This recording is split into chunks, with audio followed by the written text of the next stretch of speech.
On Wednesday, Pakistan began the process of expelling all undocumented foreigners, including 1.7 million Afghans, one of the country's largest immigrant communities.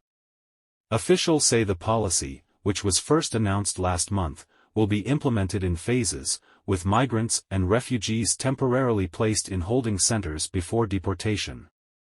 Afghans in Pakistan have faced forced repatriations in the past but never on this scale.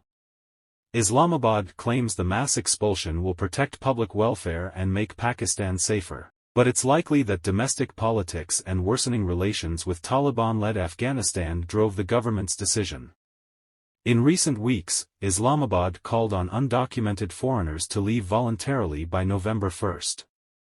The government said on Monday that around 200,000 Afghan nationals had left over the past 2 months. Recent days have featured harrowing scenes of Afghan students hugging their Pakistani classmates goodbye and trucks lining up at the border piled high with Afghans' belongings. The potential repercussions of Pakistan's draconian decision are devastating. Taliban-led Afghanistan is not prepared to accommodate masses of returnees, who will be greeted by a vast humanitarian crisis. 15 million Afghans are acutely food insecure, exacerbated by drought, floods, and earthquakes. Afghanistan also faces severe global aid cuts and fewer international relief groups operating in its borders due to Taliban policies.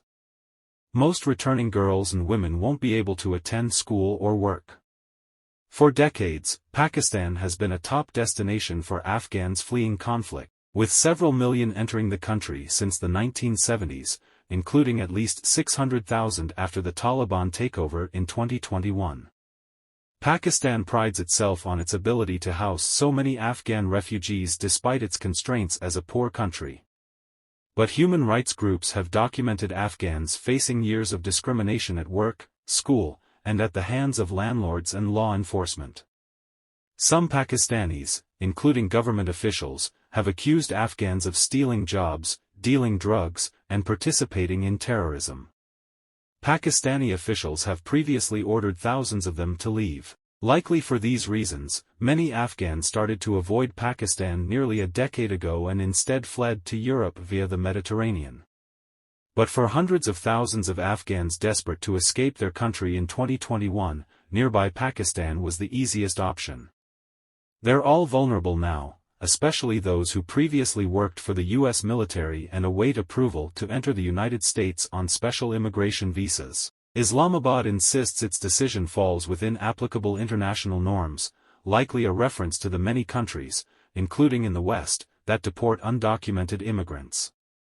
It emphasizes that the policy targets all undocumented foreigners, not just Afghans, and that legal immigrants aren't affected, though reports emerged this week of some documented Afghans being deported, too.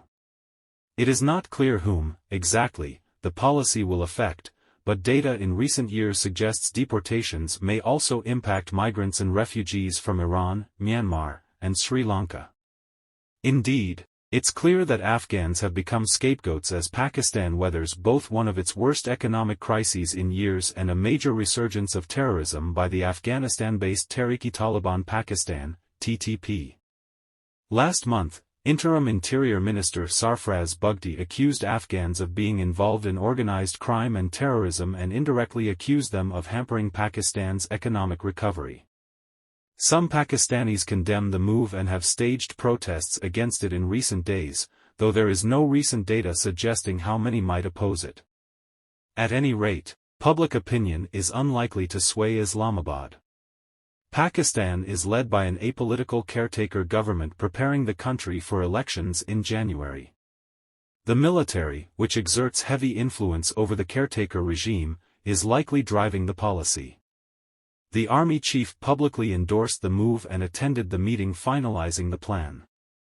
But it's letting the caretaker regime, which need not worry about political blowback, take any public flack. Additionally, Pakistan's relations with the Taliban have worsened because Islamabad thinks the group has not done enough to curb the presence of TTP fighters and bases in Afghanistan. Islamabad may be using the expulsion policy in part to compel the Taliban, which have condemned the move, to help more on counterterrorism.